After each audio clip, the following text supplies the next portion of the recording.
The Wall Street Journal not only released an article today, they're getting sued as well for this article about Donald Trump's connection to Jeffrey Epstein. It's explosive. It's about a letter Trump sent to Epstein with supposedly a drawing of a naked woman by Trump, along with a little poem which talks about a wonderful secret that Jeffrey Epstein and Trump share. We will go through all the evidence because there's a lot to this. You are very silly if you jump to conclusions on a story this big with this wide of implications. Let's set the stage because we're going to take our time going through this. The president's behavior during the run-up to this Epstein file leak has been absolutely strange. Are you still talking about Jeffrey Epstein? It's pretty boring stuff. It's sordid, but it's boring. You don't want to affect people's lives if it's phony stuff in there, because there's a lot of phony stuff. You know, these files were made up by Comey. They were made up by Obama. Even his supporters are like, well, why is he acting this way? It's so weird. All of a sudden it goes from the files exist to they don't exist to they're a hoax actually, and there's a bunch of phony stuff in there. This article, if true, explains a lot of the strange behavior. Yep. And we It's don't know. Probably because he's involved. I've been saying that from day one. Ever since he said he wasn't going to release these files, I knew. I was like, he's involved. There's more that's going to come out if this is all there is. Yep. But I'm going to go through the main allegation, and I will call it an allegation because Trump is definitely going to sue over this. He's already said as much. So here's basically the story. Supposedly, Ghislaine Maxwell collected letters from Trump and dozens of Epstein's associates for a 2003 birthday album. It was for his 50th birthday. Pages from the leather-bound album, assembled before Epstein was first arrested, are among the documents examined by the Department of Justice officials. So there are birthday letters to Epstein that supposedly have been seen by the DOJ. They have them in their files. And the one from Trump supposedly has a naked woman, which appears to be hand-drawn with a heavy marker. And the future president's signature is a squiggly Donald below her waist. The Wall Street Journal goes on to say it's not clear how the letter with Trump's signature was prepared. Inside the outline of the naked woman was a typewritten note styled as an imaginary conversation between Trump and Epstein. Voiceover: there's more to life than having everything. Donald: yes, there is, but I won't tell you what it is. Jeffrey: nor will I, since I also know what it is. That's crazy, Donald: dude. we have certain things in common, Jeffrey. Yes, we do, come to think of it. Enigmas never age. Have you noticed that? As a matter of fact, it was clear to me the last time I saw you. And the final line is, a pal is a wonderful thing. Happy birthday, and may every day be another wonderful secret. Obviously, that is an insane thing to write. It is. To what later would be found out to be one of the world's most prolific files. But there's also two lines in there which are horrendous. One, enigmas never age. That's just a strange line. It is. It's a very incriminating sounding line. We don't know what it means exactly. And then also we see, may every day be another wonderful secret. Of course, this all written inside the outline of a naked woman kind of tells you what secret they may be talking about there. Yep. Now we're going to go over Trump's response, and then of course, Immediately, in Trump fashion, tries to fire everything he can. I'm sorry, sue everything he can. All the denials, what you may want to know before making up your mind. Like I said, this is not a story where you're going to want to snap to judgment. Even now, I think there's still a lot we need to see. Yeah, I agree. But I want to go over Trump's response. He gave an interview with the Journal on Tuesday evening. Which is a lie. He's drawn for...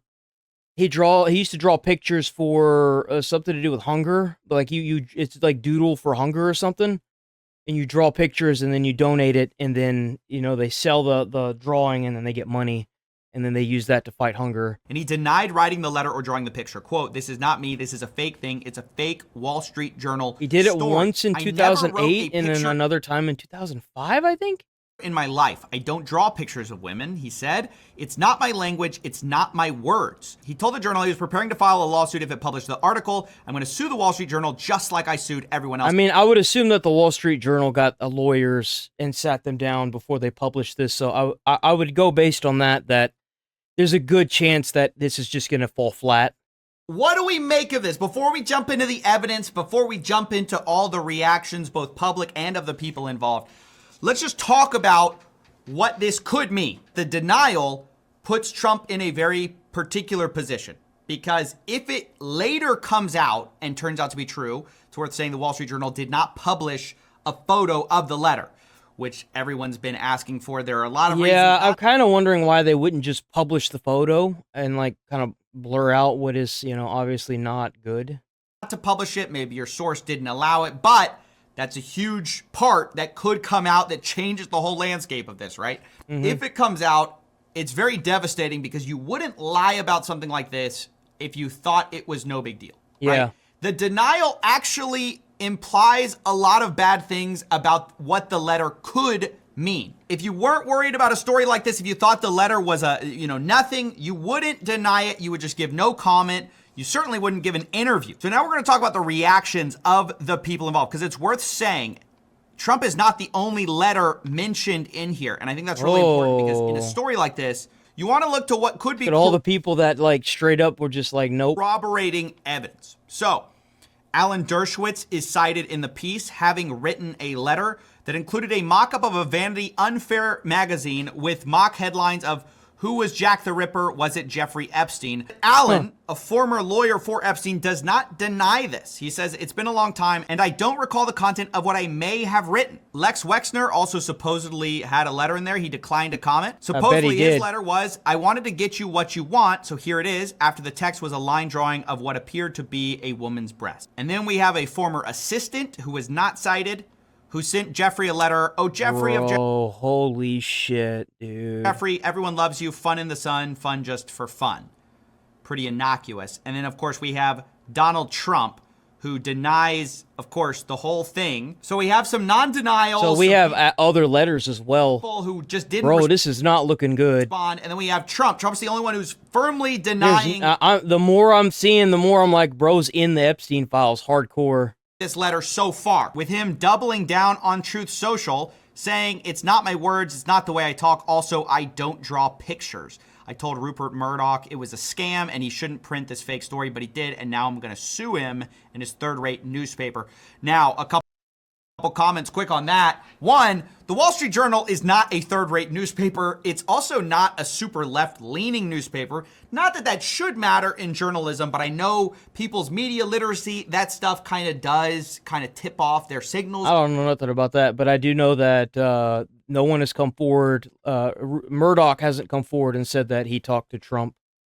It's unlikely they're going to publish something they know they're going to get sued for unless they have something. Yeah, I don't think that there's going to be much of a case there. I really don't. I want to talk about a little bit of the circumstantial stuff. So Trump obviously states, I don't draw pictures, but turns out that's kind of not true. So like I said, in a book called Doodle Never for Give Hunger. Up, Yeah, auction at tavern. Okay, yeah, no, so I was right. Yeah.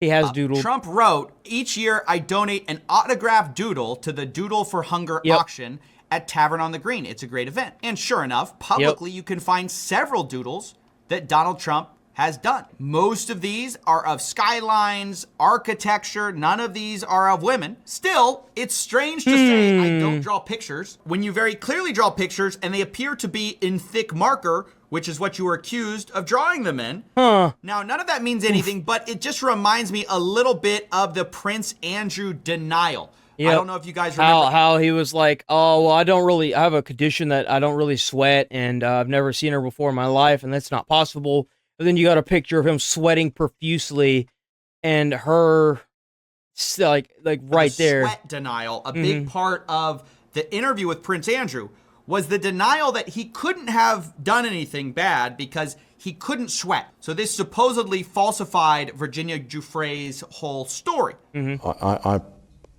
have a peculiar medical condition, which is that I don't sweat, or I didn't sweat at the time. So yeah, that was kind of this claim, like, hey, this couldn't be true because I don't do X, but actually we see that Prince Andrew actually does sweat. And in the same way, it's not perfect proof, but you really shouldn't say you don't draw pictures when being accused of drawing thick black marker pictures. When you definitely what is it with him and like markers? Pictures sometimes. I mean, it's just, and it's public. I mean, that's just kind of just an obvious, devastating hole in your whole argument. Now, again, I've got to say, this is just the basics. We do not have the letter. Okay, I'm relying on the Wall Street Journal. We need that letter, man. Reporting on this. and we're corroborating with different pieces of public evidence.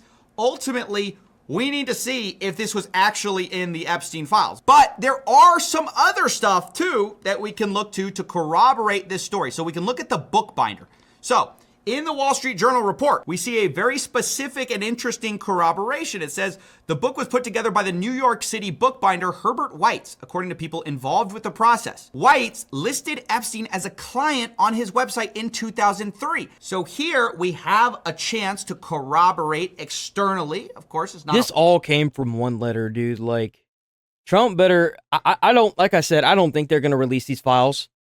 But whoever had this information and leaked it, I think this is just the beginning. The president may not want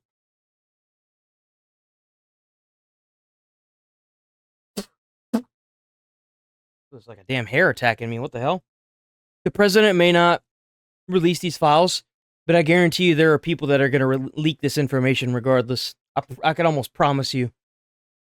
So you keep passing your stupid little bills and declining the release of these files, and whoever's behind the scenes that's leaking this is just going to keep leaking it. So you do you, and we'll get the information regardless. Full corroboration. This is way too big to cover up. Have a chance to look to see, was it actually on his website, right? So if we go to the archive, we see in 2003 at whitescoleman.com, we see a client list, and we see Jeffrey Epstein is listed on it with a different spelling of Jeffrey, I should note. And this says, people for whom we have bound up books and albums. This is another piece of circumstantial evidence that makes it hard to believe it's just fully made up. Now, you can believe something in the middle. You can believe that the letter exists and the Wall Street Journal saw it and somebody invented it, right? Like, there are a lot of options here. But the idea that, okay, the Wall Street Journal is just fully inventing this story. They're releasing something with literally no evidence. They're just fabricating it all. Yep. But citing all these different people, citing third-party stuff that you can fact-check publicly, that's a piece of evidence to think about. Now, we're going to talk about the public reactions to this. We have Caroline Leavitt, the press secretary, saying the Wall Street Journal published a hatchet job with a fake birthday letter that's supposedly from 2003.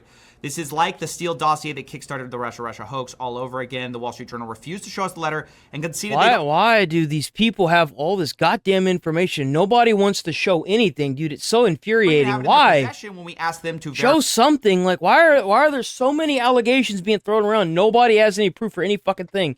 If this was normal people, bro, we'd be in court for decades. Like, come on. Document they're basing their entire fake story on. Then you have Dan Walken saying the amount of people who think publications, the scope of the Wall Street Journal, just put explosive stuff out about a public figure without well-established authentication procedures and running it through a team of lawyers know literally nothing about journalism. Charlie Kirk says this is not how Trump talks at all. I don't believe it, referring to the actual It's a poem, you idiot. It's not. It's a poem.